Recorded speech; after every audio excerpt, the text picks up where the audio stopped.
Good evening. कैसे हो आप सभी लोग? आपको मेरी आवाज आ रही है? आवाज आ रही है आपको? चलिए तो स्टार्ट करते हैं आज की class. Welcome to Unacademy. Let's crack UPSC CSE with India's largest learning platform.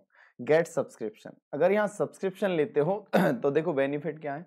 यहाँ आपको डेली लाइव क्लासेस मिलती हैं। लाइव क्लासेस के माध्यम से अपने टॉपिक को बहुत अच्छे स्तर से समझ सकते हो। क्लियर है? साथ में पोल के माध्यम से क्वेश्चंस के आंसर दे सकते हो। अगर कोई आपका डाउट है तो डाउट भी सॉल्यूशन मिल सकता है आपको तुरंत क्लास के दरमियान भी। ठीक है, चलिए तो यहीं आप लाइव टेस्ट के माध्यम से अपनी प्रिपरेशन को इवेल्युएट कर सकते हो। जो भी कोर्स यहाँ प्रोवाइड किए जाते हैं आपके एग्जाम और सिलेबस को ध्यान में रखते हुए किए जाते हैं। यहाँ जो लाइव क्लास और रिकॉर्डेड क्लासेस मिलती हैं उन्हें कहीं भी और आप कभी भी देख सकते हो। जिन बच्चों ने अनअकैडमी लर्निंग ऐप डाउनलोड नहीं किया तो जल्दी से डाउनलोड कर लीजिए और अपनी प्रिपरेशन को स्टार्ट कर दीजिए। क्लियर है? मैं हरीश कुमार गौतम एक बार पुनः सभी का स्वागत करता हूं। जैसे कि आप जानते हो मैं पिछले 6 वर्षों से निरंतर यूपीएससी सीसेट, एसएससी और रेलवे जैसे एग्जाम के लिए मैथ्स और रीजनिंग पढ़ा रहा हूं। पिछले 3 वर्षों से अपनी संस्था का भी संचालन कर रहा हूं, जिसमें पर ईयर हजारों विद्यार्थियों को गाइड कर रहा हूं। आज मेरे अनेकों विद्यार्थी केंद्र सरकार तथा राज्य सरकार के विभिन्न विभिन्न पदों पर अपनी सेवाएं दे रहे हैं और मुझे उम्मीद है कि आने वाले समय में आप भी सिलेक्शन लेके जाओगे। जो मेरा ये एक्सपीरियंस है आपको इससे बहुत बेनिफिट होने वाला है। किस तरह से आपको यानी कि क्वेश्चंस को हैंडल करना है, क्या अप्रोच होनी चाहिए, कैसा कौन सा कंटेंट पढ़ना है, वो सारी चीजें मैं आपको बताऊंगा। क्लियर है? जिससे कम से कम समय में आप ज्यादा से ज्यादा चीजें कर पाओगे। क्लियर है? और आराम से विदाउट किसी टेंशन और विदाउट किसी प्रेशर के आप अपना सीसेट क्वालिफाई कर सकते हो। क्लियर है? जैसे कि आप जानते हो मैं अनअकैडमी लर्निंग ऐप पर भी पढ़ाता हूँ। डेली मेरी वहाँ क्लासेस होती हैं, तो वहाँ स्पेशल क्लास लेने के लिए आप मुझे अनअकैडमी लर्निंग ऐप पर फॉलो कर सकते हो। डिस्क्रिप्शन में लिंक दे रखी है, वहां से जैसे क्लिक करोगे सीधा सा आप पहुंचोगे अनअकैडमी लर्निंग ऐप पर मेरे पास। क्लियर है? वहाँ मैंने बहुत सारे लेक्चर पढ़ाए हैं, मैथ्स भी पढ़ाया, वहाँ पर रीजनिंग के भी काफी सारे टॉपिक पढ़ाए, तो आप रिकॉर्डेड क्लासेस में देख सकते हो। ठीक है, डेली क्लासेस रहती हैं, तो यहाँ से आपको जैसे ही फॉलो करते हो तो नोटिफिकेशन मिलते रहेंगे, साथ में ही पीडीएफ मिलती रहेंगी। अगर आप टेलीग्राम पे फॉलो करना चाहते हो तो टेलीग्राम लिंक डिस्क्रिप्शन में दे रखी है, वहां पे भी फॉलो कर सकते हो। वहां से भी आपको पीडीएफ और नोटिफिकेशन आपको मिलते रहेंगे, क्लासेस के जो भी नोटिफिकेशन है वो भी मिलते रहेंगे। अनअकैडमी पर ही मेरे साथ 100+ टॉप एजुकेटर हैं जो काफी लंबे अरसे से आपको गाइड कर रहे हैं। यहाँ पर अगर कोर्स की बात करें, बहुत सारे कोर्स पहले से लॉन्च है, साथ में समय समय पर कोर्स भी आते रहते हैं। यहाँ आप दो माध्यम से आप सब्सक्रिप्शन ले सकते हो। पहला प्लस के माध्यम से सब्सक्रिप्शन ले सकते हो या फिर आइकॉनिक के माध्यम से। अगर आप देखो प्लस के माध्यम से लेते हो तो यहाँ आपके लिए क्या क्या मिलता है, live class, test series, unlimited practice, structure schedule, ये सारी चीजें मिलती हैं।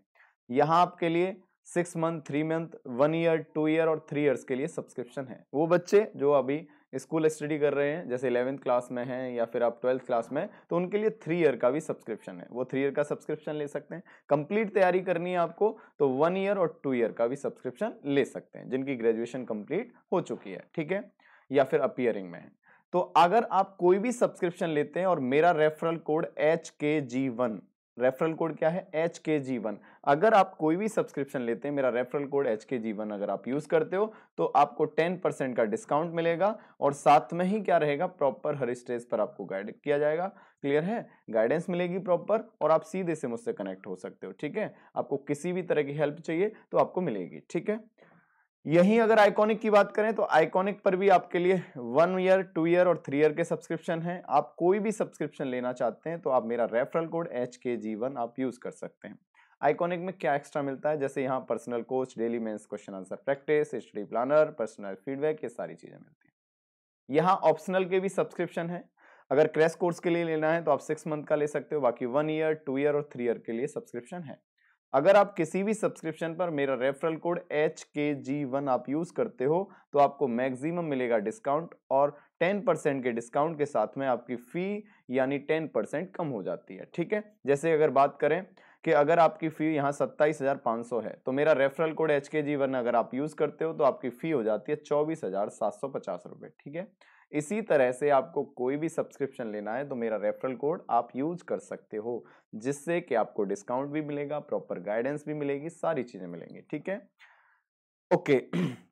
तो जिन बच्चों ने अभी सब्सक्रिप्शन लेना है तो आप यूज कर सकते हो मेरा रेफरल कोड और अपनी पढ़ाई को कंटिन्यू कर सकते हो और सिलेक्शन को निर्धारित कर सकते हो। ठीक है, चलिए तो स्टार्ट करते हैं आज का टॉपिक। टॉपिक क्या रहने वाला है आपको थंबनेल से पता चल गया होगा, ठीक है। प्रीवियस ईयर के क्वेश्चन के बारे में जानेंगे, जिससे कि आपको पता चलेगा कि एग्जाम में कैसे क्वेश्चन आते हैं और हमें किस लेवल से तैयारी करनी है, हमें पढ़ना क्या है, हमारे लिए अप्रोच क्या रहेगी। क्लियर है, रणनीति तभी तो बनाओगे आप। बाकी मैं टॉपिक वाइज पढ़ा रहा हूं आपको कंप्लीट, उन चीजों को ध्यान में रखते हुए, लेकिन एक ही जगह पे आपको सब कुछ मिलेगा। अगर आप जैसे प्रीवियस ईयर के क्वेश्चंस की सीरीज है, यहाँ पे भी मिलती रहेगी, ठीक है। साथ में अपन टॉपिक को पूरा डिटेल में डिस्कस कर रहे हैं, जिससे कि आपको पूरा कंटेंट मिलेगा, जिससे कि आपका आराम से सी सेट हो जाएगा। कोई ज्यादा एक्स्ट्रा पढ़ने की जरूरत नहीं है। क्लियर है, सब कुछ यही मिलेगा, ठीक है। तो करें स्टार्ट, बोलो यस, आर यू रेडी, करें, बोलिए यस और नो। चलिए तो स्टार्ट करते हैं आज की क्लास का पहला प्रश्न। ये रहा आपके सामने 2018 सीसेट यूपीएससी सीएसई सीसेट का प्रश्न है, ये आपके सामने। बहुत ही आसान प्रश्न है, बताइए आंसर क्या होगा। चलिए कंप्लीट सॉल्यूशन मिलेगा, बेस्ट अप्रोच रहेगी, वो आप देखिएगा किस तरह से चीजों को हैंडल करेंगे। देखो क्वेश्चन क्या कह रहा है, 200 मीटर लंबी एक ट्रेन 40 किलोमीटर प्रति घंटे की चाल से चल रही है, ठीक है। रेलवे लाइन के निकट खड़े किसी व्यक्ति को ट्रेन कितने सेकंड में पार करेगी। तो आपको कंसेप्ट बताया गया है जैसे एक बार समझ लो, मैंने कहा ये कोई आदमी है और यहां से एक ट्रेन आई। कहां से आई, यहां से एक ट्रेन आई और ट्रेन आती हुई इस आदमी को पार कर जाती है, आदमी को पार कर जाती है। तो मैंने बताया आपको, अगर कोई ट्रेन किसी आदमी को पार करे या फिर किसी पोल को पार करे तो कितनी डिस्टेंस कवर करती है। आप कहोगे सर खुद की लंबाई के बराबर, जो उसकी ट्रेन की लंबाई होगी उतनी ही डिस्टेंस कवर करेगी। क्लियर है, अगर कितने टाइम में करेगी वो आपको बताना है। जबकि स्पीड क्या है, स्पीड है 40 किलोमीटर पर आवर। जबकि यहां आपको पता है डिस्टेंस कितनी दे रखी थी, 200 मीटर। डिस्टेंस मीटर में है और यहां 4 किलोमीटर पर आवर। तो किलोमीटर पर आवर को मीटर पर सेकंड में आपको चेंज करना पड़ेगा। क्लियर है, आप देखोगे, मुझे बताओ पहले एक बात बताओ, स्पीड इज इक्वल टू क्या होता है, डिस्टेंस अपॉन टाइम। बोलो हाँ है ना, यानी चाल बराबर दूरी बटे समय। यहीं से अगर आप बता सकते हो कि समय बराबर क्या होगा, टाइम इज इक्वल टू क्या होगा, आप कहोगे सर डिस्टेंस अपॉन स्पीड। बोलो यस और नो, अरे हाँ या ना, आप कहोगे बिल्कुल सर। अब डिस्टेंस कितनी है, 200 मीटर, चाल कितनी है, 40 किलोमीटर पर आवर। इसे मीटर पर सेकंड में चेंज करेंगे तो किससे गुणा करेंगे, 5/18 से। किससे करेंगे, 5/18। अरे हाँ या ना, किलोमीटर पर आवर को मीटर पर सेकंड में चेंज करेंगे तो किससे गुणा करेंगे, 5/18। अब आप कहोगे सर ये 18 इधर पहुंच जाएगा। क्लियर है, ये इसके पास गुणा हो जाएगा। जबकि 40 पंजे 200 और 200 से 200 कटेगा, 18 ऊपर पहुंच गया तो आंसर आएगा 18। कितना सेकंड आ गया, 18 सेकंड आंसर आ गया। कितना सेकंड आ गया, 18 सेकंड आ गया। क्लियर है, तो हमारा आंसर क्या रहने वाला है, 18 सेकंड, जो आपका कौन सा है, ऑप्शन डी है, जो कि ऑप्शन कौन सा है, डी। क्लियर है, मेरी बात आपको समझ पाए। देखिए कुछ नहीं है, केवल एक ही कंसेप्ट दिमाग में रखना, speed is equal to distance upon time. सीधा करिए और हो जाएंगे सामने। क्लियर है, एक छोटी सी चीज यहीं से समझा देता हूं, एक छोटी सी चीज। मैंने कहा अगर कभी किलोमीटर पर आवर को मीटर पर सेकंड में चेंज करना है तो क्या करना पड़ेगा, 1 किलोमीटर पर आवर बराबर 5/18 मीटर पर सेकंड। क्लियर है, यहीं अगर मीटर पर सेकंड को किलोमीटर पर आवर में चेंज करना है तो 18/5 किलोमीटर पर आवर। यानी ऐसे समझ लो, किलोमीटर है बड़ा, मीटर है छोटा। तो अगर बड़े से छोटे की तरफ जाओगे तो ऊपर वाला क्या आएगा, छोटा। कितना है, 5। यहां मीटर से किलोमीटर की तरफ जाओगे तो मीटर सा किलोमीटर मतलब बड़े की तरफ जा रहे हैं, तो ऊपर क्या आएगा, बड़े वाला। क्लियर, कैसे भी दिमाग में रख सकते हो। किलोमीटर पर आवर को मीटर पर सेकंड में चेंज करेंगे तो क्या करेंगे, आप कहोगे 5/18 से गुणा। अगर मीटर पर सेकंड को किलोमीटर पर आवर में चेंज करोगे तो क्या करोगे, 18/5 से गुणा करेंगे। क्लियर है, तो ये बेसिक जानकारी आपको होनी चाहिए। बाकी मैं कंप्लीट आपको टॉपिक लेके आएंगे तब और डिटेल में सारी बातें करेंगे, ठीक है। चलिए तो बढ़ते हैं नेक्स्ट क्वेश्चन की तरफ। नेक्स्ट क्वेश्चन क्या है, ये रहा आपके सामने। चलिए बहुत ही प्यारा सा क्वेश्चन है, परसेंटेज का क्वेश्चन दिया है, बताइए आंसर क्या रहने वाला है।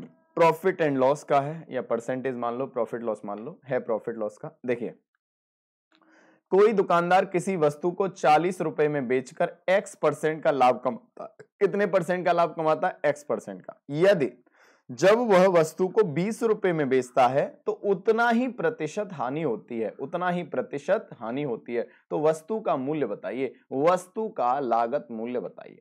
बहुत ही आसान सवाल। देखिए मैंने क्या कहा, एक बार इसने बेचा कितने रुपए में, 40 रुपए में। एक बार इसने कितने में बेचा, 40 रुपए में। दोबारा कितने में बेचा, 20 रुपए में। अब यहां बीच में कहीं आपका क्या होगा, बीच में कहीं सीपी होगा। क्यों होगा बीच में, आप कहोगे सर बीच में क्यों होगा, इसलिए होगा क्योंकि एक बार लॉस हो रहा है तो इसका मतलब सीपी से छोटा है ये एसपी। अगर जब एक बार प्रॉफिट हो रहा है तो सीपी से बड़ा है एसपी। बोलो क्लियर है। अब ये कह रहा पहली बार x% का प्रॉफिट हो रहा था, अब जितना का प्रॉफिट हो रहा है उतने का ही लॉस हो रहा है, उतने का ही लॉस हो रहा है। क्लियर है। यानी सपोज माना कि यहां आपको रेशियो क्या है, 1 रुपए का अगर यहां प्रॉफिट हो रहा था तो यहां पे भी 1 का लॉस होगा। बोलो इतनी बात समझ में आई, हाँ या ना। अगर यहां उसने क्या कहा, जितने का प्रॉफिट उतने का ही लॉस, तो अगर 1 रुपए का प्रॉफिट यहां हो रहा था तो यहां 1 रुपए का लॉस। क्लियर है। अगर मैं आपसे कहूं देखो यहां से यहां तक अगर जाने में 1 रुपया और यहां से यहां तक जाने में 1 रुपया, तो 1 और 1 कितना हो गया, 2 रुपया। यानी टोटल अगर बात करें 20 से 40 तक जाएंगे तो मेरे हिसाब से कितने रुपए होने चाहिए, 20 रुपए। और यहां 1 और 1 कितना है, 2 रुपए। कहने का मतलब जो 2 है, 2 यूनिट है, वो किसके बराबर है, 20 के। तो 1 यूनिट कितना हो जाएगा, 1 यूनिट हो जाएगा 10 रुपए। 1 यूनिट कितना हो जाएगा, 10 रुपए। इसका मतलब इस 1 का मतलब कितना है, 10 रुपए। इसका मतलब जब 20 रुपए में बेच रहे थे तो 10 का लॉस हो रहा था। इसका मतलब सीपी कितना हो गया, 30 रुपए। सीपी कितना हो गया, 30 रुपए। या फिर ऐसे कर लो, यहां पे भी एक बराबर कितना है, 10। 40 रुपए में बेची, 10 का हुआ प्रॉफिट, तो बताओ सीपी कितना होगा, 30। तो आंसर क्या आएगा, 30 आएगा। बहुत ही आसान सवाल है। ऐसे कुछ भी बोल सकता है, कभी दुगना हानि होती है, कभी तिगुना हानि होती है, कभी 2/3 होती है, कोई भी क्वेश्चन आ सकता है। क्या आपके समझ में आया, अरे हाँ या ना। चलो एक और बार समझ लेते हैं। देखिए आपको यहां से समझ विकसित होगी कैसे हैंडल करने, कोई फॉर्मूला नहीं लगाना, कुछ नहीं लगाना, सीधा जैसे सवाल कहा वही जो आपको मेरी अप्रोच का यूज करना है, आंसर आएगा। देखो 20 रुपए में बेचा तब लॉस हुआ, 40 में बेचा तो प्रॉफिट हुआ। जितने का प्रॉफिट उतने का लॉस, यानी 1 का प्रॉफिट 1 का ही लॉस। 1 और 1 कितना है टोटल, देखो यहां से यहां तक 1 और 1 2, और यहां से देखेंगे 20 से 40 बनाने के लिए कितना है, 20। 2 बराबर 20 तो 1 बराबर 10, 1 बराबर 10। इसका मतलब 20 रुपए में बेचने पर 10 की हुई हानि, तो इसका मतलब सीपी कितना हो गया, 30। सीपी कितना होगा, 30। बोलो हाँ या ना, अरे हाँ। क्लियर है। तो आंसर क्या आएगा आपका, 30। आंसर क्या आएगा, 30। बहुत ही सिंपल है। क्लियर है। कब होगा सिंपल, जब आपको ये तरीके पता होंगे। चलिए बढ़ते हैं नेक्स्ट क्वेश्चन की तरफ। ये रहा आपके सामने बहुत ही आसान सा सवाल, यूपीएससी सीसेट 2018 के प्रश्न हैं आपके सामने। बताइए आंसर क्या होगा।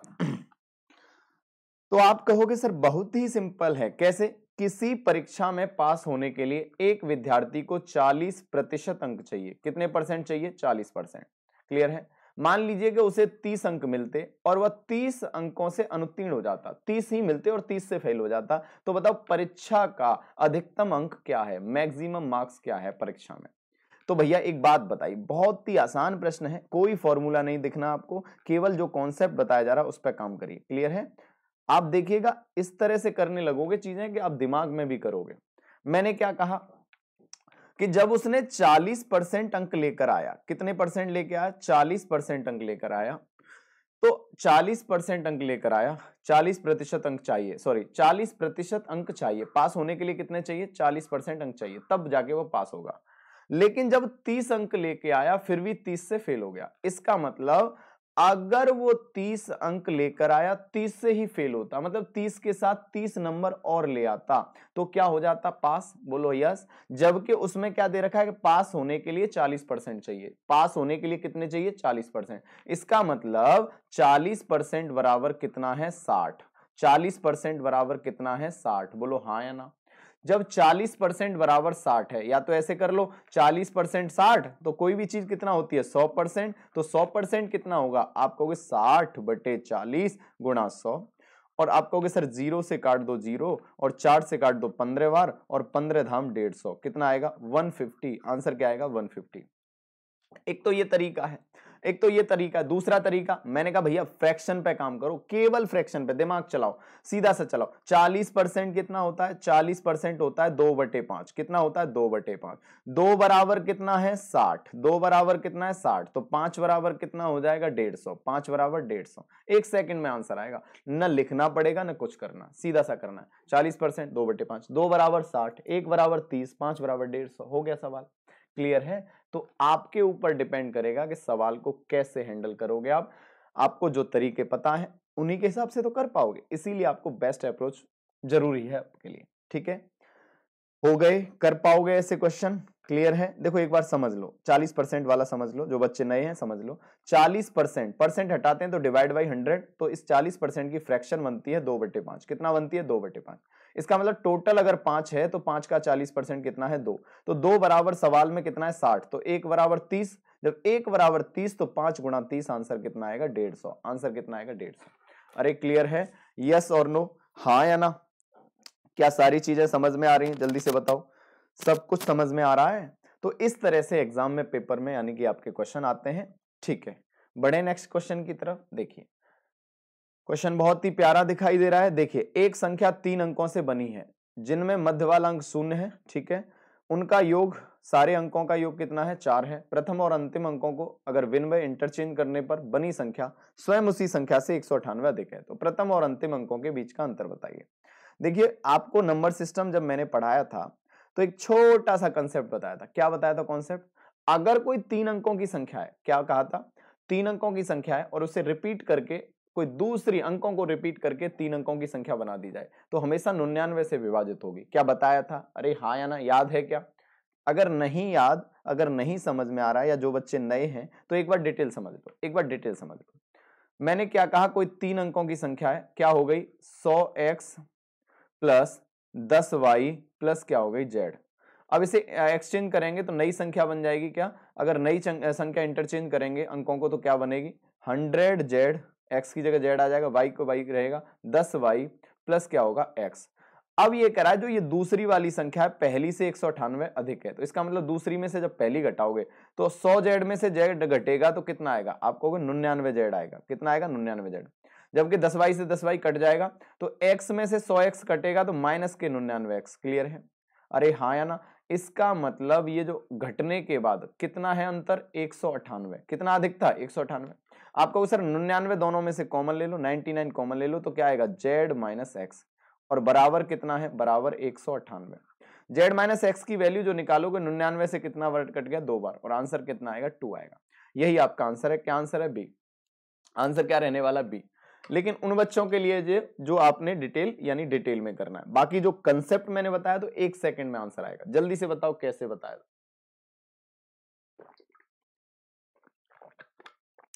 मैंने आपको बताया उसी हिसाब से आपको काम करना है। क्या बताया? सीधे से आपको पता होना चाहिए पहले से कि अगर कोई 3 अंकों की संख्या है, अंकों को पलट दिया जाए और उनका डिफरेंस निकाला जाए दोनों संख्याओं का, तो हमेशा 99 से डिवाइड होगा। हमेशा किससे डिवाइड होगा? 99। तो ये पता होना चाहिए। तो अगर बात करें कि जो डिफरेंस होगा हमेशा क्या होगा? 99 से डिवाइड होगा। 99 से डिवाइड होगा तो सीधे से पता होना चाहिए जो अंकों का अंतर आएगा किसका? सैकड़ा और इकाई। सैकड़ा और इकाई, सैकड़ा और इकाई के जो अंकों का अंतर आएगा, या इकाई और सैकड़ा के जो अंकों का अंतर आएगा, वो हमेशा क्या आएगा? वो हमेशा क्या आएगा? जो डिफरेंस है उसमें 99 से डिवाइड कर दो। जो डिफरेंस है उसमें 99 से डिवाइड कर दो। तो डिफरेंस कितना है? 198। सीधे से आप 99 से भाग करोगे और आंसर क्या आएगा? 2 आएगा।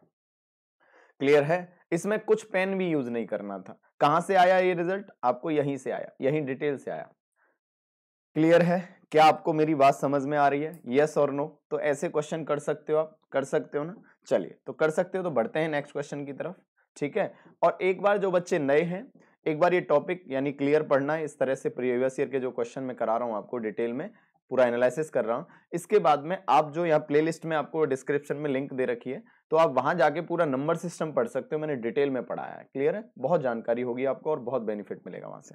और बाकी शेयर करते रहो, समझ रहे हो ना? इसका बेनिफिट सबको होना चाहिए, सबको पता होना चाहिए। क्लियर है? तो लाइक और शेयर जरूर करते रहा करो। देखिए बहुत ही प्यारा क्वेश्चन ये आपके सामने है, बहुत सारे बच्चों के दिमागों की बत्ती जला देगा ये। क्लियर है? लेकिन बहुत ही आसान है। क्लियर है? देखते हैं कितने बच्चे आंसर बताते हैं। ये दिमाग की बत्ती जलाने वाला प्रश्न है। ठीक है, केवल अगर कॉन्सेप्ट पता है तो 1 सेकंड में आंसर आएगा। देखिए 99 से लेके 1000 के बीच, बीच का मतलब क्या है? न तो 99 को लेना है न 1000 को लेना है। ऐसी कितनी संख्या है जिनमें अंक 8 इकाई स्थान पर है? ऐसी कितनी संख्या है जिनमें इकाई का अंक 8 है? इकाई का अंक कितना है? 8, जिनमें अंक 8 इकाई के स्थान पर है। तो आप कहोगे सर ऐसे तो बड़ी समस्या आ जाएगी, कैसे करेंगे? देखो मैंने कहा कोई 3 अंकों की संख्या है। पहला ये हो गया सैकड़ा वाला, ये हो गया दहाई वाला, और ये हो गया इकाई वाला। केवल फिक्स क्या है? इकाई वाला। केवल फिक्स क्या है? इकाई वाला। इकाई पे तो फिक्स कर दिया, क्या है 8, क्लियर है। अब मुझे एक बात बताइए आप कि जब इकाई पे तो ये फिक्स है, इसका मतलब यहां तो फिक्स है लेकिन यहां फिक्स नहीं है, यहां कुछ भी आ सकता है। तो मुझे बताइए अगर मैं बात करूं कि पहले वाले पे यानी सैकड़ा वाले पे क्या आ सकता है, तो आप कहोगे सैकड़े वाले पे आ सकते हैं, या फिर दहाई वाले पे स्टार्ट करो। दहाई वाले पे क्या आ सकता है, आप कहोगे सर दहाई वाले पे 0 से लेके 9 तक कुछ भी आ सकता है। दहाई पर 0 से लेके 9 तक कुछ भी आ सकता है, मतलब कितने डिजिट आ सकते हैं 10। कितने डिजिट आ सकते हैं 10। यहां अगर बात करें तो आप क्या 0 9 से लेके 9 तक बताओगे, नहीं। आप कहोगे सर 0 तो नहीं आ पाएगा, लेकिन 1 से लेके 9 तक कोई भी डिजिट आ सकता है। यहां सैकड़ा पे क्या आ सकता है 1 से लेके 9 तक। तो 1 से लेके 9 तक कितने होते हैं, आप कहोगे सर 9 होते हैं, क्लियर है। जब आप अगर टोटल देखेंगे तो कितना हो जाएगा 10 गुणा 9 और आंसर कितना आएगा 90। आंसर कितना आएगा 90। ऐसी कितनी संख्याएं संभव हैं, तो आप कहोगे सर 90 हैं। कितनी है 90। एक सेकंड में आंसर आ गया। कब आएगा ये, जब आपको अप्रोच पता है, जब आपको अप्रोच पता है। दहाई के अंक पे क्या आ सकता है 0 से 9 तक, तो 0 से 9 तक कितने अंक हैं 10 हैं। इकाई पे तो फिक्स है, लेकिन सैकड़ा पे क्या आ सकता है 1 से 9 तक। 1 से 9 तक कितने अंक हैं 9। तो 9 और 10 दोनों का गुणा कर दो और आंसर कितना आएगा 90। आंसर क्या आएगा 90, क्लियर है। हो जाएंगे ना, हो जाएंगे ना ऐसे प्रश्न। तो कभी ऐसे इकाई पे फिक्स कर देगा, कभी दहाई पे फिक्स कर दिया, या कभी सैकड़ा पे कर दिया, बहुत सारी पॉसिबिलिटी बनती है, क्लियर है। कई तरह से क्वेश्चन पूछ सकता है। क्या आपके समझ में आया, अरे इतनी बात मेरी आपके समझ में आई, क्लियर है। तो प्रैक्टिस करो, देखो चीजें एग्जामिनर क्या पूछ रहा है, यूपीएससी क्या पूछ रहा है आपसे, समझ रहे हो ना। तो उसका जो पूछने का है, यानी किस तरह से क्वेश्चन पूछ रहा है, उसी को दिखाने के लिए मैं आपको ये क्वेश्चन लेके आया हूं जो डिस्कस कर रहा हूं, ठीक है। चलिए तो बढ़ते हैं नेक्स्ट क्वेश्चन की तरफ। देखो ये 2018 का क्वेश्चन है और इसी तरह का 2020 में भी आया था, 2020 में भी क्वेश्चन आया था, 2020 में भी इसी पैटर्न पे क्वेश्चन आया। तो देखो पैटर्न रिपीट होते हैं, क्लियर है। इसीलिए प्रीवियस ईयर की जानकारी आपको होना बहुत जरूरी है, ठीक है। इसीलिए मैं आपके लिए लेके आया हूं, ठीक है। सॉल्यूशन भी मिलेंगे, प्रीवियस ईयर के क्वेश्चन भी मिलेंगे, सब कुछ है। क्वेश्चन में क्या कहा, जैसे 1 है यूनिट डिजिट पे, यहाँ 3 है, यहाँ क्या है ये डॉट है, ये डॉट है, ये डॉट है। इन सबको जोड़ा जाए तो इकाई के अंक पे जो आएगा वो डॉट आएगा, क्या आएगा डॉट आएगा, क्लियर है। तो आप देखो जोड़ के देखो, आप क्या करो जोड़ के देखोगे तो 1 प्लस 3, 1 प्लस 3 प्लस 1 प्लस 3 करोगे कितना होगा 4, ठीक है। प्लस एक डॉट, दो डॉट, तीन डॉट, यानी डॉट कितने आएंगे 3 इंटू डॉट, ऐसे करके लिख सकते हैं। यानी इन दोनों को जब जोड़ेंगे 3 इंटू डॉट प्लस 4 को, तो इकाई के अंक पे क्या होना चाहिए डॉट आना चाहिए। इकाई के अंक पे क्या आना चाहिए डॉट। तो देखो ऐसी कौन सी संख्या पॉसिबल है यहाँ पे, तो आप वैल्यू पुट करके देख सकते हो। ऐसे क्वेश्चन को क्या है आप ऑप्शन से जा सकते हो। जैसे अगर 4 रखते हो तो डॉट की जगह 4 रखोगे तो 4 तिया 12। अगर 4 रखोगे 3 गुणा 4 प्लस 4, तो 4 ती 12, 2 प्लस 4 कितना हो गया 6। तो इसका मतलब ये पॉसिबिलिटी नहीं है। अगर दूसरा 5 रखोगे तो 5 तिया 15, 15 का मतलब 5, 5 प्लस 4 9 होगा, लेकिन यहां आना क्या चाहिए था 5, ये भी नहीं हो सकता। 6 रखोगे तो 6 ती 18, 6 ती 18 प्लस कितना है 4, 18 और 4 कितना हो गया आप कहोगे 22, 2 होना क्या चाहिए 6, नहीं है, तो ये भी नहीं है। लेकिन जैसे ही 8 रखोगे, जैसे ही 8 रखो, 8 तिया 24, 8 तिया 24 प्लस 4, तो 4 और 4 8, और हमारा वही डॉट का मतलब था और वही यूनिट डिजिट पे आ गया।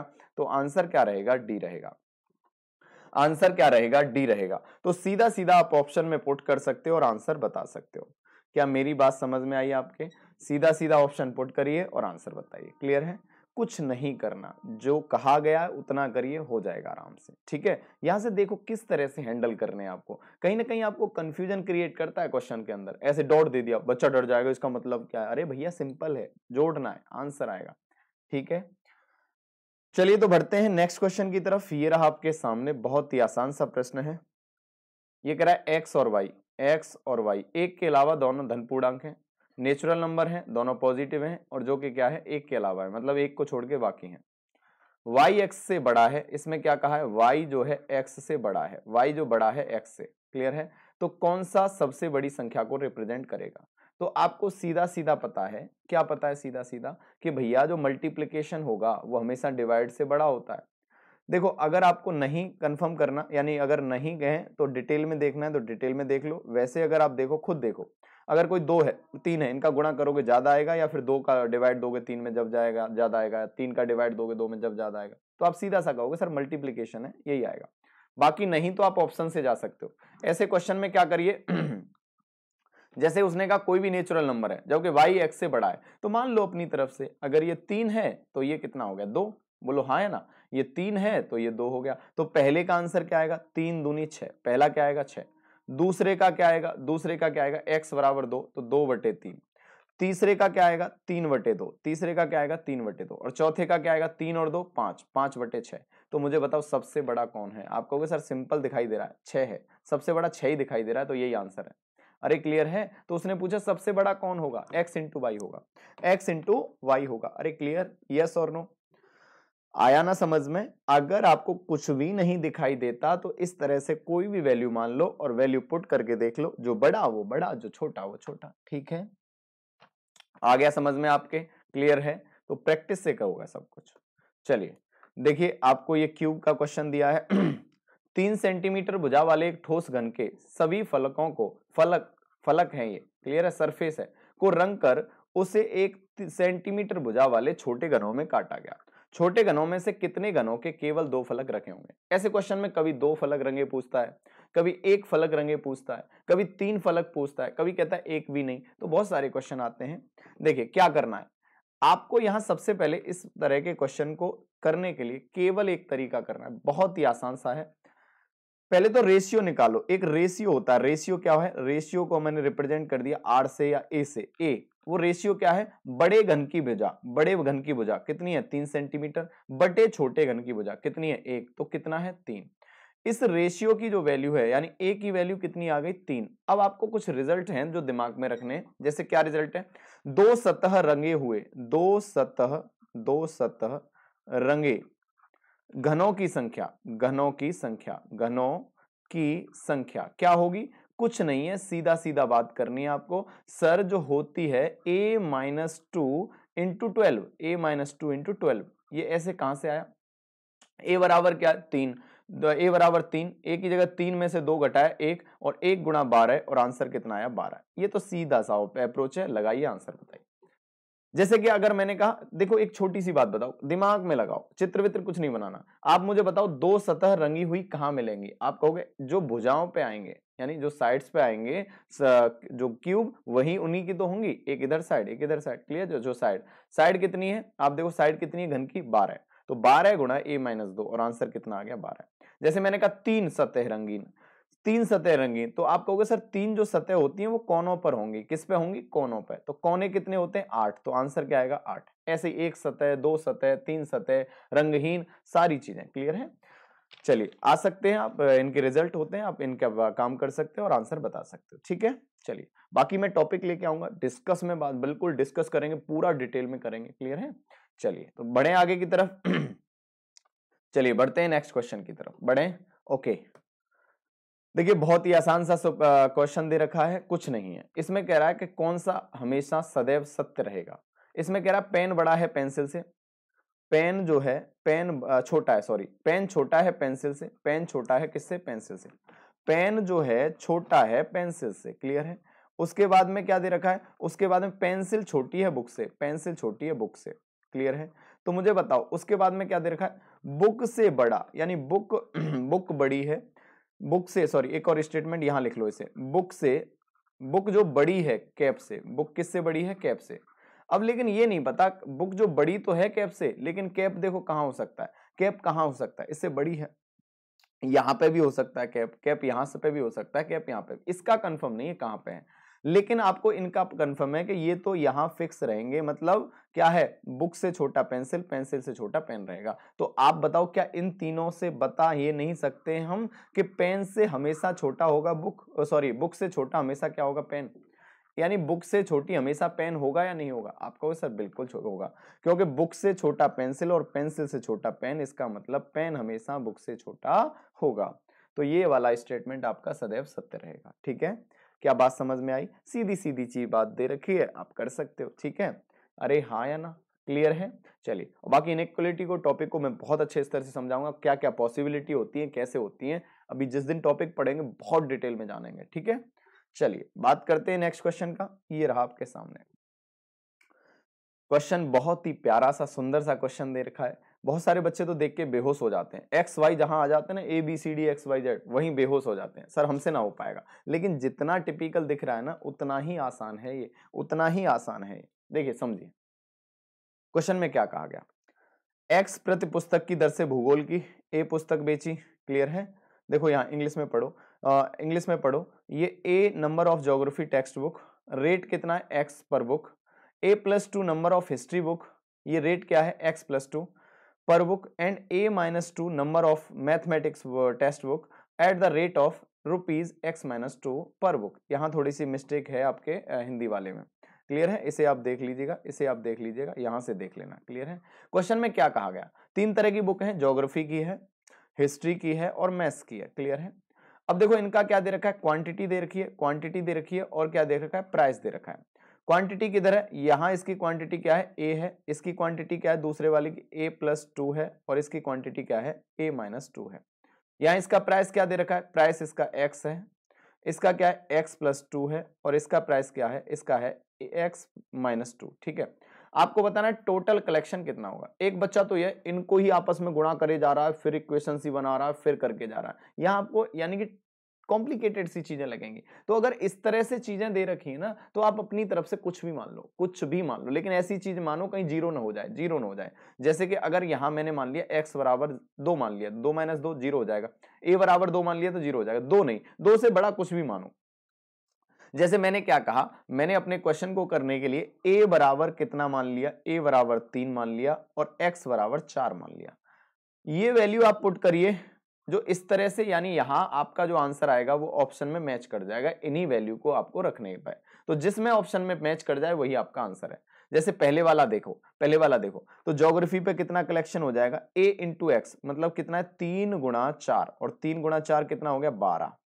मैथमेटिक्स बाद में जाएंगे, पहले हिस्ट्री पे बात करें, हिस्ट्री पे कितना A+2, तो 3 और 2 5, और 5 गुणा 4 और 2 6, 6 पंजे कितना हो गया 30, बोलो क्लियर है।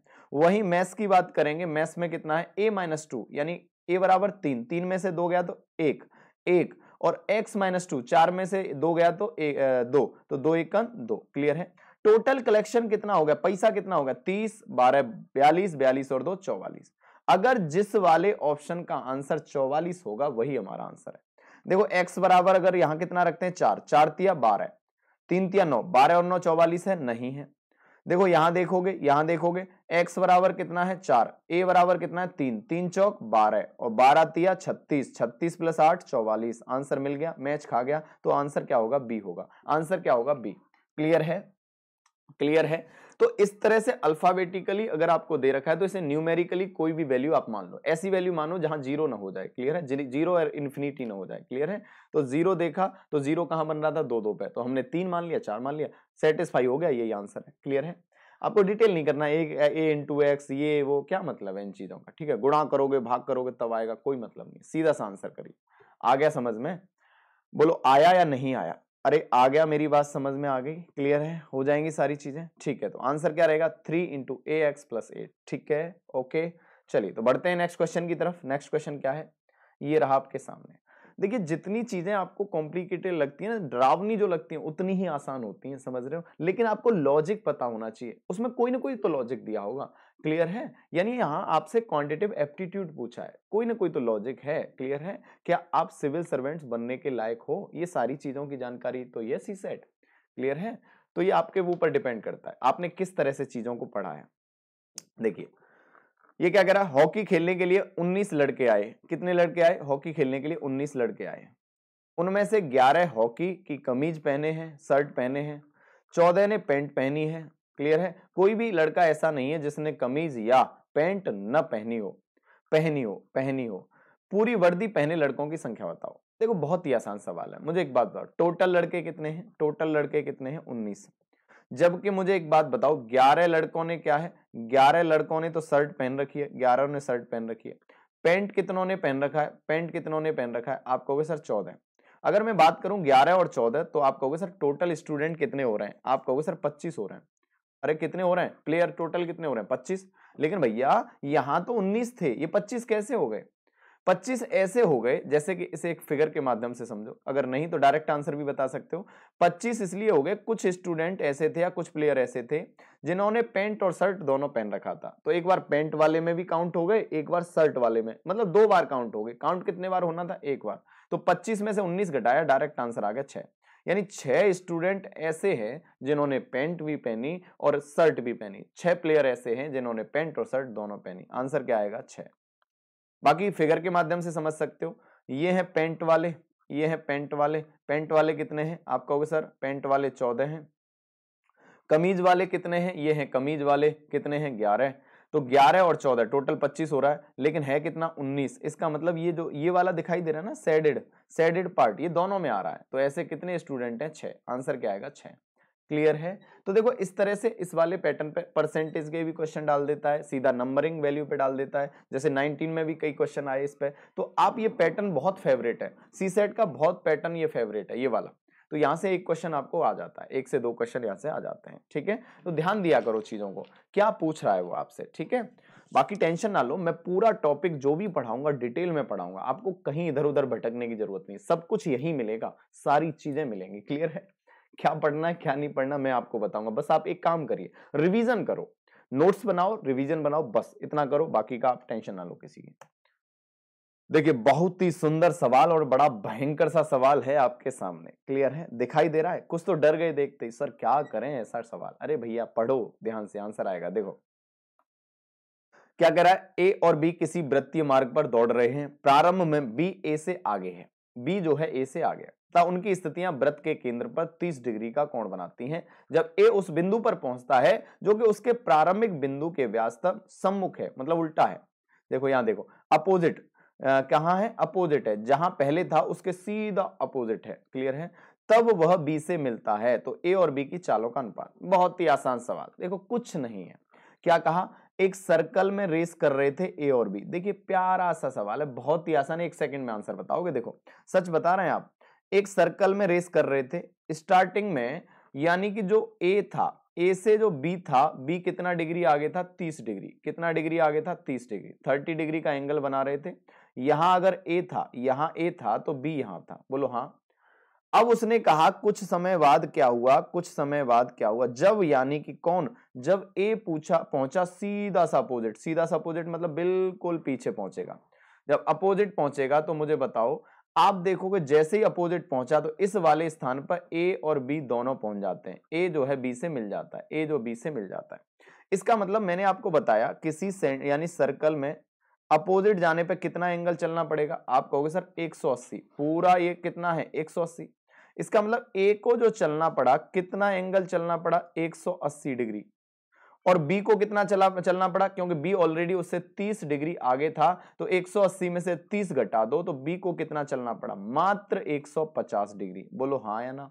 अरे हाँ, जितने समय में ए ने कितना मुड़ा? 180 डिग्री, उतने ही समय में आपको पता है कौन? बी मुड़ा 150। तो सीधी सी बात है, यानी कि जो डिस्टेंस का रेशियो रहेगा वही स्पीड का रेशियो रहेगा। तो आप कहोगे सर डिस्टेंस का रेशियो क्या हो जाएगा?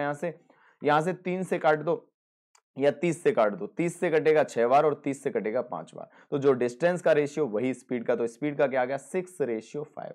6:5। बताओ इससे आसान कुछ है क्या? इससे आसान कुछ है क्या? तो यूपीएससी बताए लैंग्वेज बेस्ड क्वेश्चन पूछती है, लॉजिक बेस्ड क्वेश्चन पूछती है। क्लियर है? लॉजिक आपको पता होना चाहिए, आपको समझ विकसित होनी चाहिए कैसे करना है हमें, वो मैं बताऊंगा, आप टेंशन ना लो। All clear? क्या आपके सामने समझ में आई है चीजें? क्या भैया समझ में आ रहा है? एक बार और देखो, एक बार और देखो, जो बच्चे नहीं समझ में आए उन्हें बता देते हैं। समझिए मैंने क्या कहा, शुरुआत में क्या था? ए अपने स्थान पे था, बी उससे 30 डिग्री आगे था। जैसे ही ए अपोजिट होगा तो 180 डिग्री का एंगल बनाना पड़ेगा, लेकिन उससे 30 डिग्री आगे था बी। तो इसका मतलब जैसे यहां इस वाले पॉइंट पे मिलेंगे दोनों, तो इससे कितना डिग्री कम चलेगा? तो आप कहोगे 30। तो 180 में से 30 घटा दिए तो कितना है? 150। तो रेशियो देखोगे, डिस्टेंस का जो रेशियो रहेगा वही स्पीड का रेशियो रहने वाला है। तो स्पीड का भी रेशियो क्या रहेगा? 6:5। 6:5। क्लियर है? क्या मेरी बात समझ में आई आपको? यस और नो? क्या मेरी बात समझ में आई? कमेंट करा करो। क्लियर है? और देखो अगर चीजें आपको लगता है ना बहुत बेस्ट है आपके लिए, बहुत बेनिफिट दे रही हैं आपको, और वास्तव में बता रहा हूं देंगी। क्लियर है? क्योंकि एक ही जगह पे आपको पूरा सब कुछ मिल रहा है, सारे सिस्टमेटिकली बिल्कुल सिस्टमेटिकली वे में आपको प्रीवियस ईयर के क्वेश्चन मिल रहे हैं, ठीक है, उनके सॉल्यूशन मिल रहे हैं और बेस्ट अप्रोच के साथ मिल रहे हैं, ठीक है। तो शेयर भी किया करो और लाइक भी किया करो, ठीक है, कमेंट भी किया करो।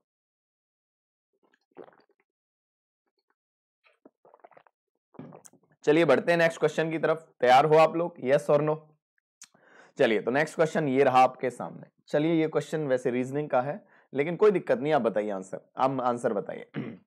देखो कोडिंग डिकोडिंग का है, कोडिंग डिकोडिंग के कई पैटर्न के क्वेश्चन आते हैं। सीधा, कभी सीधा सीधा उनकी जो वैल्यू होती है, प्लेस वैल्यू जो भी है उनकी, जैसे आर को किससे रिप्रेजेंट करते हैं वो वैल्यू दे देता है, कभी उन्हें जोड़ के, कभी उन्हें गुणा करके, यानी इस तरह से कई तरह से बन सकते हैं। कभी उसका स्क्वायर करके दे देता है, कभी डबल करके दे देता है। जैसे इस बार जो 2020 सी सेट में आया था वो उनकी क्या है, वैल्यू का डबल करके दिया था। अब ये कुछ ऐसे पैटर्न का है कि कोई भी जैसे ऐसे क्वेश्चन आ रहा है, देखिए समझो, RAMON, RAMON को 1 2 3 4 5 लिख दिया, DINESH जब 1 2 3 4 5 लिख दिया, इसका मतलब आपको पता है ये इनकी जो वैल्यू है वास्तव में वो वैल्यू नहीं लिखी, ये तो इसने क्या लिख दिया 1 2 3 4 5 अपनी तरफ से वैल्यू मान के रख दी। ऐसे दिनेश की जो वैल्यू लिखी 6 7 5 8 4 9 लिख दी, तो HAMAM की होगी क्या, हमाम की क्या होगी?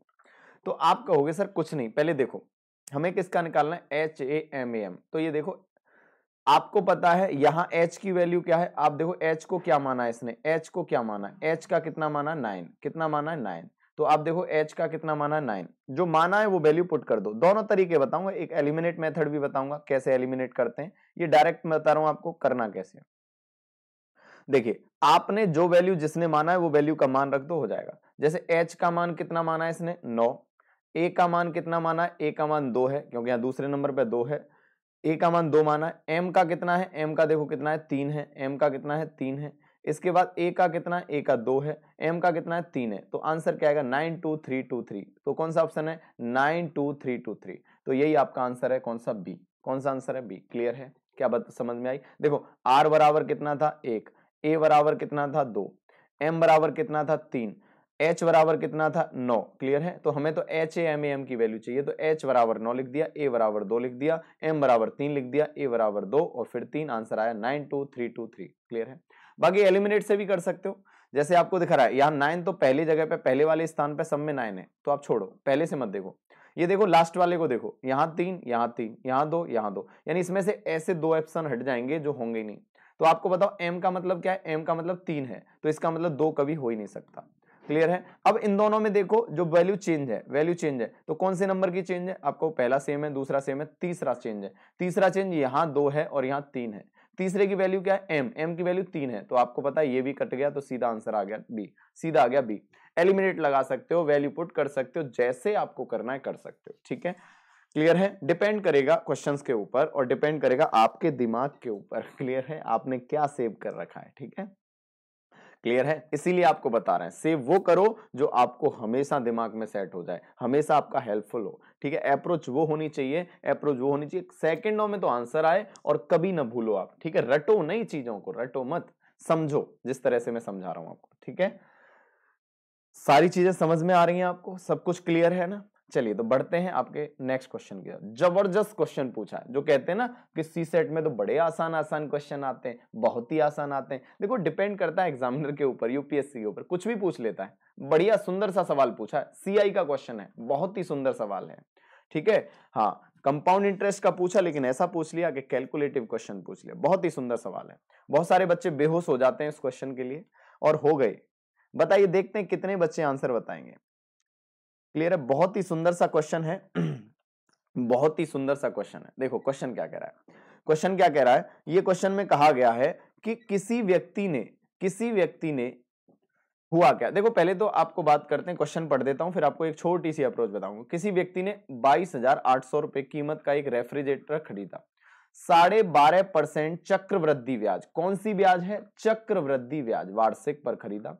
पहले वर्ष के अंत में उसने 8650 रुपए दिए, दूसरे वर्ष के अंत में 9125 रुपए दिए, तो ऋण पूरा चुकाने के लिए तीसरे वर्ष के अंत में कितना देना पड़ेगा।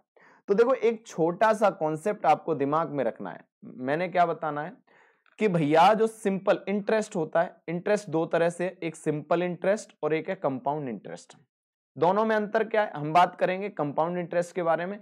इंटरेस्ट ऑन इंटरेस्ट, ब्याज पे ब्याज मिलती है। यहां क्या होता है, ब्याज पे ब्याज मिलती है, मतलब प्रिंसिपल पे तो मिलेगी, लेकिन जो ब्याज हो गई उस पे भी नेक्स्ट ईयर में क्या बनेगा, वो भी प्रिंसिपल में इंक्लूड होके क्या बन जाएगा, जो अमाउंट होगा वो कंप्लीट जो होगा उस पे भी ब्याज मिलेगी। क्लियर है, मतलब इंटरेस्ट पे इंटरेस्ट मिलती है यहाँ कंपाउंड में। और सिंपल इंटरेस्ट क्या है, केवल प्रिंसिपल मिलती है, केवल प्रिंसिपल पे मिलती है। ठीक है, इस चीज को समझना है। और बहुत ही प्यारा सुंदर सा सवाल है आपके सामने, बड़ा सुपर्ब सवाल है। देखिए, तभी कहते हैं आपको कंप्लीट पढ़ना पड़ेगा। क्लियर है, कंप्लीट चीजें पढ़नी पड़ेंगी, समझ रहे हो। और मैं पढ़ाऊंगा आपको कंटेंट, क्या पढ़ना है, कैसे पढ़ना, टेंशन मत लो, मैं हूं ना आपके साथ, हो ना। अरे हाँ या ना। देखो, बहुत ही प्यारा क्वेश्चन है, समझिए क्वेश्चन क्या कह रहा है। देखिए, सबसे पहले इसके पास कितने थे, 22,800। समझते जाइए, ठीक है, बहुत ही प्यारा क्वेश्चन है। 22,800 रुपए थे, या रुपए का एक रेफ्रिजरेटर था। ठीक है, पहले वर्ष इसने ले लिया। पहले वर्ष की ब्याज क्या थी, हर वर्ष 12.5% थी। 12.5% की फ्रैक्शन क्या होती है, 1/8। तो इसका मतलब इस पे जो ब्याज रहेगी फर्स्ट ईयर, इसका 1/8। मैंने कहा 12.5%, पता है ना कितना होता है 12.5%। नहीं पता तो मैंने परसेंटेज अनअकैडमी लर्निंग ऐप पर पढ़ाया, परसेंटेज भी पढ़ाया है, एसआई भी पढ़ाया है, सिंपल इंटरेस्ट भी पढ़ाया है, तो वहां देख लीजिए। क्लियर है, 12.5% होता है 1/8, मतलब 8 का 12.5% कितना होगा, 1। मतलब 8 रुपए पे 1 रुपए ब्याज मिलेगी। तो 8 रुपए पर 1 रुपए अगर ब्याज मिल गई तो कितना रुपए बन जाएंगे, 9 रुपए। अरे कितने रुपए बन जाएंगे, 9 रुपए। तो मैं अगर आपसे कहूं कि सीधा सा बताओ 1 साल बाद पैसा कितना हो जाएगा, तुम कहोगे सर 8 से काटो इसे। 8 से कितने बार कटेगा, 8 दूनी 16। क्लियर है, फिर कितना बच गया, 8 दूनी 16, 8 छिक्के 48। 48, अच्छा नहीं, 8 दूनी 16, 16 4 और 2 6, इसका मतलब कितना हो गया, 68। 68 हो गया, तो 8 से काटोगे, 8 8 64, 8 8 64, और 8 पंजे 40 और 0, यानी कितना हो गया, 2850। अब इसमें 9 का गुणा कर दोगे क्योंकि अमाउंट निकालना है हमें, तो आप देखो कितना हो जाएगा, 90, 9 पंजे 45, ठीक है, 4 आ गया, 9 8 72, 72 और 4 कितना हो गया, 76, 76 हो गया, और 9 दूनी 18, 18 और 7 कितना हो गया, 25। यानी कि 1 साल की ब्याज जोड़ने के बाद में, 1 साल के बाद में जो पैसा कितना हो गया, 25,650। कितना हो गया, ध्यान से समझो, मैं हर स्टेप बता रहा हूं आपको, चाहे आप समझने में थोड़ा समय लगाओ, लेकिन समझो क्या अप्रोच है, मैं बिल्कुल डिटेल में बता रहा हूं आपके लिए। 25,650 रुपए बन गए 1 साल बाद। लेकिन जैसे ही साल बाद खत्म हुई तो इसने क्या कर दिया, इसने इसमें से कितने रुपए दे आया, ये दे आया 8,650। कितने रुपए दे आया, 8,650। बोलो हाँ या ना, मेरे साथ बोलो हाँ या ना। बिल्कुल, जब 8,650 रुपए दे दिया तो आप बताओ दूसरे साल इसके लिए कितना पैसा हो गया। तो आप कहोगे सर कितना पैसा बच गया अभी देने के लिए, आप इसमें से घटाओगे तो आएगा ये 17,000। कितना आएगा, 17,000। अब इसे 17,000 और रुपए देने। क्लियर है, सेकंड ईयर की बात आई। अब सेकंड ईयर में फिर ब्याज लगेगा, सेकंड ईयर में फिर ब्याज लगेगा, फिर से ब्याज कितना लगेगा, आप कहोगे सर 12.5% लगेगा, 12.5%। फिर इसका 1/8, मतलब 8 पे 1 ब्याज लगेगा तो 9 रुपए हो जाएंगे प्रिंसिपल का बाद अमाउंट। अब कितना अमाउंट हो जाएगा, अब आप कहोगे सर 8 से काटो, 8 से काटो इसे, ये 17,000 है। 8 से काट दो, 8 दूनी 16, 8 दूनी 16, फिर कितना हो गया, 8 दूनी 16, फिर कितना हो गया, 8 एकन 8, फिर कितना हो गया 20, 8 दूनी 16 और 8 पंजे 40, 2125। इसमें 9 का गुणा करोगे तो 9 पंजे 45, 9 पंजे 45, 9 दूनी 18, 18 और 4 22, 9 एकन 9, 9 और 2 11, और ये होगा 9 दूनी 18, 18 और 1 19, 19,125। क्लियर है, ध्यान से समझो, हर स्टेप बता रहा हूं मैं। 19,125 रुपए हो गए कब, 2 साल के बाद, दूसरी साल के अंत में, दूसरी साल के अंत में। हाँ हो गए। अब ये भैया पहुंचा, फिर पहुंचा, और इसमें से कितने रुपए दे आया, ये इसमें से कितने रुपए दे आया, आप कहोगे सर इसमें से दे आया 9,125। जब 9,125 रुपए दे के आया, अब इसके लिए, अब आपको पता है तीसरी साल के लिए, कितने साल के लिए, तीसरी साल के लिए कितने रुपए बन जाएंगे, तीसरी साल के लिए बचेंगे इसके पास में कितने, 9,125 दे आया तो 10,000, कितने बचेंगे, 10,000। बोलो हाँ या ना। अब इसे 10,000 पे फिर से ब्याज लगेगा 12.5%, तो 12.5% कितना हो गया 10,000 का, आप कहोगे सर 1,250। या फिर ऐसे कर लो, इसका 9/8, क्योंकि 8 ब्याज हो गया, 8 पे 1 ब्याज हो गया तो 9/8। 8 से काटोगे तो 1250, और 1250 में गुणा करोगे 900, तो 9 का तो आंसर आएगा 11,250। आंसर क्या आएगा, 11,250। तो हमारा आंसर क्या था, डी था। आंसर क्या था, डी। बहुत सारे बच्चों को तो फ्यूज उड़ गए होंगे कि सर क्या है ये, भैया कुछ भी पूछ लेता है। 2018 सीसेट के पेपर का क्वेश्चन है, ऐसे भी क्वेश्चन आते हैं। समझ रहे हो? लेकिन डरना नहीं है आपको, बिल्कुल डरना नहीं है, एक आध क्वेश्चन तो आ जाता है, ठीक है। लेकिन ये भी क्वेश्चन करोगे आप, जो मैं अप्रोच बता रहा हूं ना, एक बार दिमाग में अप्रोच हो गए, नहीं समय बहुत है, आराम से कर लोगे, ठीक है। चलिए, क्लियर है? अरे हाँ या ना? और जिन्हें डरना नहीं है, जो बच्चे मैथमेटिकल यानी कि मैथ से थोड़ा दूर रहे हैं, बिल्कुल नहीं डरना, बिल्कुल नहीं डरना, आप सारे क्वेश्चन करोगे, ठीक है, बशर्ते। और दूसरा, नहीं भी करोगे एक आध क्वेश्चन तो कोई फर्क नहीं पड़ेगा, कोई आपको इतिहास थोड़ी बनाना है, एक आध क्वेश्चन छोड़ भी देगो तो क्या दिक्कत आ रही है, ठीक है। लेकिन मैं उम्मीद करूंगा कि आप सारे क्वेश्चन कर सकते हो जब मैं आपको सारी अप्रोच दे दूंगा तो, ठीक है। चलिए देखो, एक बार फिर से समझा देता हूं। 22,800 रुपए थे, ध्यान देखो, और आपको पता 12.5% ब्याज थी, कितनी थी? 12.5%। तो 12.5% का मतलब 1/8, मतलब 8 पे 1 का ब्याज हो जाएगा, तो 22,800 रुपए एक साल बाद कितने हो जाएंगे? एक साल बाद हो जाएंगे, एक साल के अंत में, साल के अंत में हो जाएंगे 25,650। 25,650 में से 8,650 रुपए दे आया, तो दूसरी साल कितने रुपए बचेंगे? दूसरी साल 17,000। अब दूसरी साल 17,000 पे ब्याज मिलेगी 1/8, तो 8 पे 1 ब्याज मिलेगी, तो कितना अमाउंट हो जाएगा? 8 से 9 हो जाएगा। इसका अगर 17,000 का 9/8 निकालेंगे, 17,000 का 9/8 निकालेंगे तो आंसर कितना आएगा? 19,125। कितना आएगा? 19,125। 19,125 में से दूसरे साल के अंत में गया और ये 9,125 रुपए दे आया, 9,125 दे आया, तो अब तीसरे साल के शुरुआत में कितने रुपए हैं इसके पास? 10,000। अब 10,000 है, इस पे एक साल की ब्याज लगेगी कितना? 12.5%, मतलब 1/8, 1/8 निकालोगे, या फिर आप ये करो 8 पे 1 रुपए ब्याज लगेगी, तो 8 से कितना हो जाएगा? 9, तो इसका मतलब 10,000 का 9/8, और 10,000 का 9/8 निकालोगे तो आंसर आएगा 11,250। आंसर क्या है? डी। आंसर क्या है? डी। बोलो यस और नो। हो जाएंगे? देखो कॉन्फिडेंट आ रहा है ना आपके अंदर, बिल्कुल आएगा, सच बता रहा हूं, बिल्कुल आएगा। अप्रोच और कॉन्सेप्ट अगर पता है ना तो बिल्कुल आएगा। कोई टिपिकल सवाल आए या आसान आए, सारे क्वेश्चन करोगे आप। अरे यस और नो, क्या मेरी बात समझ में आ रही है? कमेंट किया करो, समझ रहे हो ना, चीजें बोला करो, यस सर, आ गया समझ में, क्लियर है? ओके, चलिए, तो मुझे उम्मीद है कि ये क्वेश्चन आपके बहुत अच्छे से समझ में आया, ठीक है। डरना नहीं है, घबराना नहीं है, सारी चीजें करेंगे, ठीक है। चलिए, तो बढ़े नेक्स्ट क्वेश्चन की तरफ। ओके, तो ये रहा नेक्स्ट क्वेश्चन आपके सामने, क्या बताएंगे आप आंसर? चलिए, देखिए बहुत सारे क्वेश्चन आसान भी आते हैं, एक आध क्वेश्चन टिपिकल आ गया तो क्या फर्क पड़ना है, आप उनके आंसर बताओगे, क्लियर है। कैलकुलेटिव क्वेश्चन था, उसमें कोई दिक्कत नहीं थी। देखो, एक घड़ी 1 बजे एक बार बजती है, बहुत ही प्यारा सा क्वेश्चन है, लैंग्वेज बेस्ड क्वेश्चन है, आपको घुमाता है ये क्वेश्चन में, लेकिन घूमना नहीं है आपको, घूमना हमारे साथ है, क्लियर है, हम है ना आपके लिए, ठीक है। हाँ, देखो मैं घुमाऊंगा आपको, देखो 1 बजे एक बार बजती है, 2 बजे 2 बार बजती है, 3 बजे 3 बार बजती है, 4 बजे 4 बार, ऐसे ही बजती रहेगी, क्लियर है। 5 बजे इसको बजने में 12 सेकंड लगते हैं, इसका मतलब भैया 5 बजे कितने बार बजेगी? 5 बार। जब 5 बार बजने में कितने समय लगते हैं? 12 सेकंड। कितने समय लगते हैं? 12 सेकंड। तो ये कह रहा 10 बार बजने में कितना लगेगा? अरे बहुत ही आसान सवाल पूछ लिया इसने तो।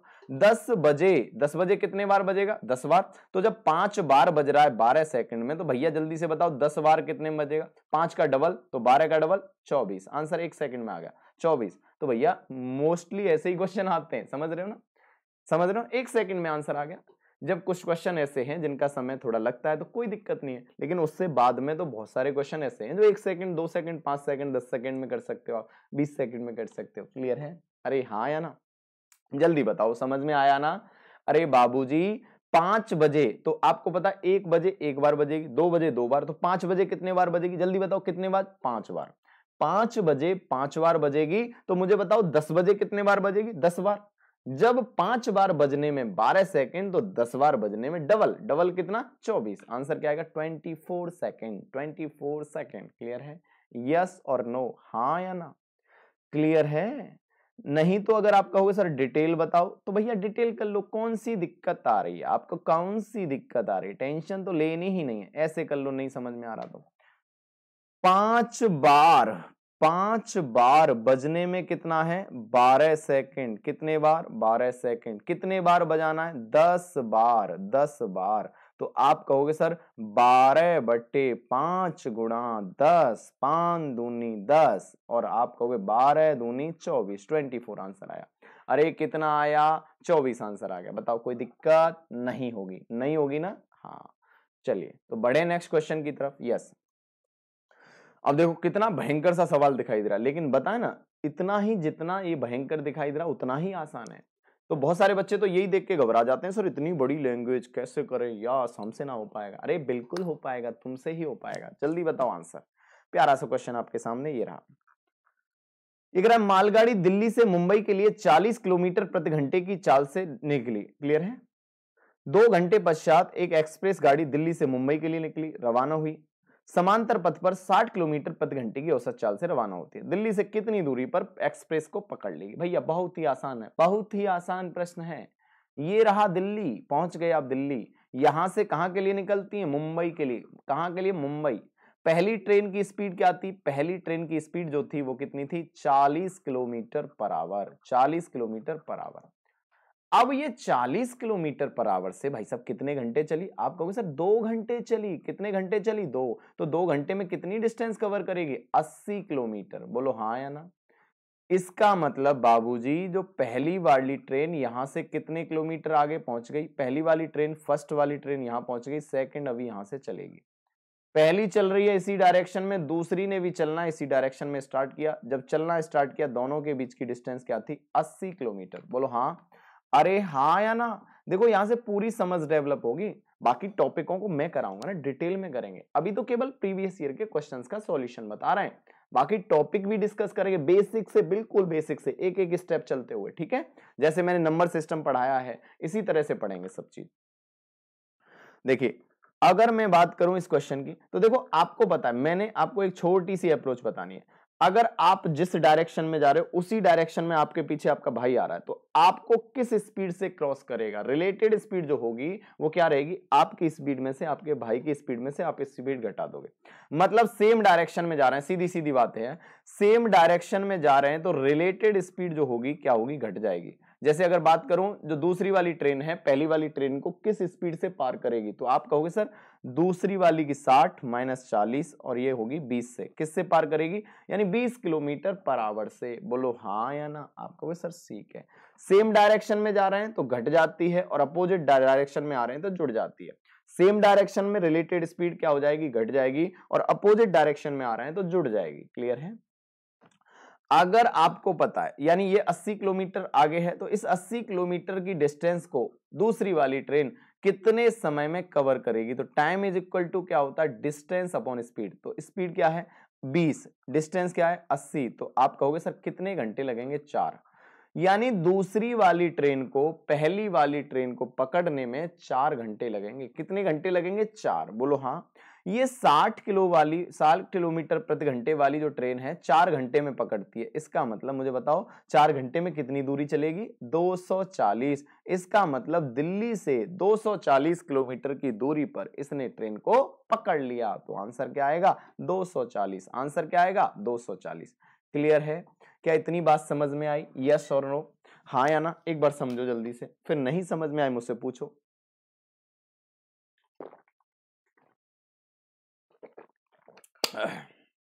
चलिए बाबूजी एक बार और समझा देता हूं मैं, टेंशन मत लो आप। टेंशन आपको लेनी थोड़ी है, टेंशन लेने वाली चीज थोड़ी है भाई साहब। टेंशन तो लेनी ही नहीं है, हम हैं ना आपके साथ। समझो भैया, देखो क्या करना है आपको। हमने क्या कहा? पहली ट्रेन 40 की स्पीड से आती है, 2 घंटे में कितना जाएगी? 80। दोनों के बीच की दूरी कितनी हो गई? 80। पहली भी उसी डायरेक्शन में जा रही है, दूसरी भी। जब एक ही डायरेक्शन में जाते हैं तो रिलेटेड स्पीड घट जाती है। तो 60 में से 40 घटाओगे कितना आ गया? 20।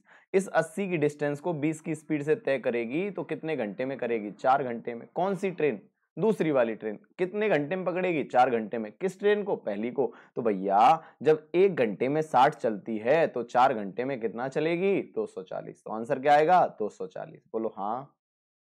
दिल्ली से कितनी दूरी पर एक्सप्रेस गाड़ी मालगाड़ी से मिलेगी? तो मिलने का जो समय होगा वो समय नहीं बताना था, क्या बताना था? डिस्टेंस। कितनी दूरी पर? 240। तो आंसर क्या आएगा? 240। 240। क्या समझ में आई मेरी बातें? आ रही है ना आपको? बस जी सर सब कुछ समझ में आ रहा है। आ रहा है तो बढ़िया, नेक्स्ट क्वेश्चन की तरफ देखिए। क्वेश्चन आपके सामने है। देखो थ्योरेटिकल क्वेश्चन आते हैं, लॉजिकल क्वेश्चन आते हैं, सारी चीजें बिल्कुल आराम से कर सकते हो आप। सीधी सी बात है, x माइनस वाई बराबर 8 है।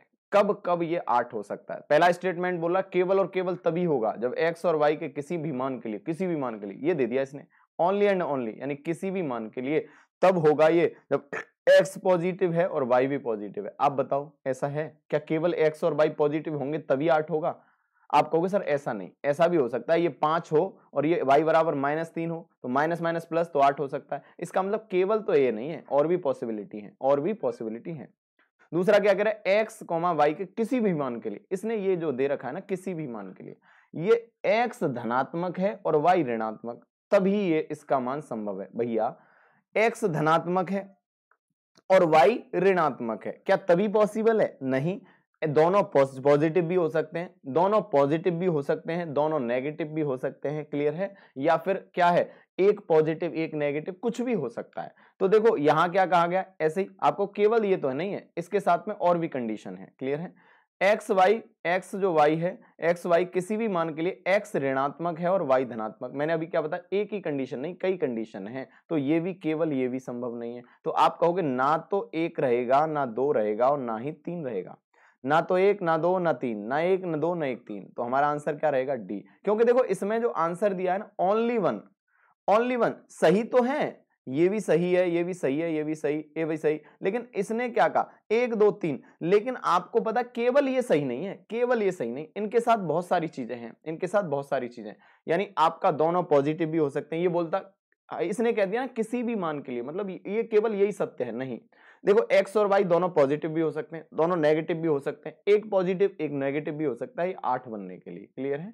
तो आपका जो आंसर रहने वाला है, न तो आपका एक पहला होगा, न दूसरा, न तीसरा, तो आंसर क्या रहेगा? डी। आंसर क्या रहेगा? डी। क्लियर है? अरे क्लियर है? क्लियर है? ओनली वन नहीं, ओनली टू नहीं, बोथ 1 एंड 2 नहीं, तो आप देखो नाइदर 1 नॉर 1 2 नॉर 3, तो आंसर हमारा डी रहने वाला है। आंसर हमारा क्या रहने वाला है? डी रहने वाला है। क्लियर है? अरे क्लियर है? क्या आपके बात मेरी समझ में आई? यस और नो? क्योंकि ओनली बोल दिया इसने, ठीक है? समझ में आया ना? आप समझ रहे हो ना? देखो ऐसे समझो, नहीं समझ में आ रहा क्या बाबू? देखो ये समझो, टेंशन काहे को ले रहे हो? मैंने क्या कहा था, जब एक्स वाई अल्फाबेट ऐसे कुछ नंबर आ जाए तो आप अपनी तरफ से नंबर मान लो ना, काहे दिक्कत लेते हो आप? जैसे देखो यहाँ 5 हो सकता है, ये माइनस कितना हो सकता है? 3 भी हो सकता है, तो x अगर पॉजिटिव है तो ये नेगेटिव भी हो सकता है, तब भी 8 आ जाएगा। अगर यहाँ कितना है, अगर यहाँ कितना है, जैसे मैंने कहा यहाँ 12 है, तो ये क्या है? पॉजिटिव का 4 भी हो सकता है, तो ये पॉजिटिव ये भी पॉजिटिव, तब भी 8 आ सकता है। दोनों पॉजिटिव हो सकते हैं, दोनों पॉजिटिव हो सकते हैं। अब मैंने कहा x अगर नेगेटिव, एक पॉजिटिव एक नेगेटिव, दोनों नेगेटिव भी हो सकते हैं। अगर मैंने कहा ये आपका कितना है, ये माइनस x बराबर -3 है, ठीक है, और y बराबर -5 है, या फिर कितना है, माइनस दे दिया मैंने, कितना 8 3 11, 11 दे दिया, माइनस का 11। अब बताओ तो भी 8 हो सकता है, कैसे? माइनस माइनस प्लस हो गया और इसमें से घटाया तो भी हो सकता है, मतलब दोनों माइनस भी हो सकते हैं, दोनों पॉजिटिव भी हो सकते हैं, एक पॉजिटिव एक नेगेटिव भी हो सकता है, तो आपका कुछ भी हो सकता है, ठीक है? तो आंसर क्या आएगा? डी। आंसर क्या आएगा? डी। न तो एक, न दो, न तीन, क्लियर है? ओनली ओनली नहीं होंगे, ठीक है? पॉजिटिव भी हो सकता है, नेगेटिव भी हो सकता है, पॉजिटिव नेगेटिव भी हो सकते हैं, कुछ भी हो सकता है, ठीक है? अरे हाँ या ना, जल्दी से बताओ। चलें बढ़िए नेक्स्ट क्वेश्चन की तरफ, ठीक है? बहुत ही सुंदर क्वेश्चन आपके सामने है, लॉजिकली क्वेश्चन है, ठीक है? बहुत सारे बच्चे इसमें भी बेहोश हो जाते हैं, नहीं होना, मैं हूं ना आपके साथ में, मैं दूंगा ना आपको बहुत अच्छी अप्रोच, क्लियर है? आप सच बता रहे हैं, एक ऐसी समझ विकसित हो जाएगी जिस दिन चीजें कंप्लीट होंगी ना, आपको कि सर हमें तो मैथ्स बिल्कुल नहीं आता था, लेकिन अब तो सुपर्ब हो रहा है, ठीक है? बहुत सारे बच्चे कमेंट भी करते हैं, समझ रहे हो ना? हाँ सर मैथ्स नहीं समझ में आता था, लेकिन अब तो हो रहा है। भैया बिल्कुल आएगा, क्योंकि आपको यहाँ अकेडमी वाला तरीका थोड़ी देखना है, आपको तो एक आईएएस ऑफिसर वाला तरीका देखना है, वो मैं बताऊंगा ना ऑफिसर वाला तरीका क्या रहेगा, क्लियर है? चलिए तो बताइए आंसर, बहुत ही सुंदर सवाल। दूध के एक नमूने में 50% पानी है, दूध या बहुत यानी मुनाफा खा रहा है। यदि इस दूध का 1/3 भाग इतनी ही मात्रा में शुद्ध दूध मिलाया जाए तो नए मिश्रण में पानी की मात्रा कितना प्रतिशत तक कम हो जाएगी? बोलिए। आप कहोगे सर बहुत ही का आपका आंसर बढ़िया। देखो भैया सिंपल सा क्वेश्चन है, सिंपल सा क्वेश्चन है। ये क्या कह रहा है? मिल्क, हाँ थ्री इज, हाँ देयर होगा, there is a milk sample with 50% water in it, ये थोड़ा देख लेना, in it 1/3 of this milk is added to equal amount of pure milk, then water is in the new mixture will fall down to। देखिए बाबूजी, मुझे एक बात बताइए भैया, क्या बताओगे? आप कहोगे सर देखो एक छोटा सा कॉन्सेप्ट यहां से दिमाग में रखना है, बस ये कॉन्सेप्ट पता है ना तो सीधा हो जाएगा। पहले क्या था 50% दूध तो 50% पानी। इसका मतलब रेशियो दूध और पानी का क्या था, मिल्क और वाटर का क्या था, 1:1। मैंने कहा इसमें से चाहे 100 लीटर था, इसमें से दूसरा 10 लीटर का निकालो, चाहे 5 लीटर निकालो या 30 लीटर निकालो, कुछ भी निकालो, कितना भी लीटर निकालोगे रेशियो तो 1:1 ही रहेगा। बोलो हाँ, जितना दूध निकलेगा उसी रेशियो में तो पानी निकलेगा, जो रेशियो था। या मग में दूध दूध आ जाएगा, पानी नहीं आएगा। आप हिरन थोड़ी हो जो दूध, सॉरी हिरन नहीं, क्या हंस, सॉरी हंस, हाँ हंस थोड़ी हो जो दूध दूध पी जाओ पानी रह जाए। क्लियर है, मतलब जो रेशियो पहले से है उसमें से एक कप भी निकालो या एक मग निकालो या बाल्टी भर के निकालो, वही रेशियो आएगा। तो मैंने कहा इस जो पूरा टोटल क्वांटिटी थी उसका 1/3 निकाला, फिर भी रेशियो क्या रहेगा, 1:1 ही रहेगा। मिल्क और वाटर का क्या रहेगा, 1:1। बोलो हाँ या ना, जल्दी से बताओ बाबूजी, 1:1 रहेगा। बोलो क्लियर है। अब मुझे एक बात बताइए, ये इसका मतलब टोटल क्वांटिटी इसकी कितनी है, 3 है, 2 है, टोटल क्वांटिटी कितनी है, 2। अब ये कह रहा है इतना ही इसमें दूध मिला दिया जाए, इतना ही इसमें दूध मिला दिया जाए। तो भैया ये 2 था, इसमें 2 ही दूध मिला दिया जाए, तो आप कहोगे सर 2 दूध मिला दिया, तो टोटल कितना है, 1 2 3 4, कितना है 4। टोटल मिश्रण कितना है, 4। इसमें से पानी पूछा है, पानी कितना, 1/4। अरे कितना है, 1/4। 1/4 कितना होता है, 25%, 25%। कितना गिरेगा, 25% गिरेगा। क्लियर है, पहले 50%, आज कितना है, 25%। बोलो हाँ या ना, 1/4 25% होता है ना, अरे होता है ना, परसेंट बनाओगे 100 से गुणा तो आंसर आएगा 25%। कुछ नहीं करना, देखते ही आंसर। ये तो केवल आपको समझाने के लिए बताया मैंने, नहीं तो सीधे करोगे सर रेशियो क्या था, 50%, 1:1। जोड़ना कितना है, जितना टोटल है, 2 2 और 2 4, 1/4 25%, यही आपका आंसर। क्लियर है, अरे क्लियर है हाँ या ना। पहले 50 25 कितना कम, 25, पहले 50 25 कितना हो गया, कितना गिर गया, 25% गिर गया, कितना गिर गया, 25% गिर गया। क्लियर है, आपके मेरी बात समझ में आई।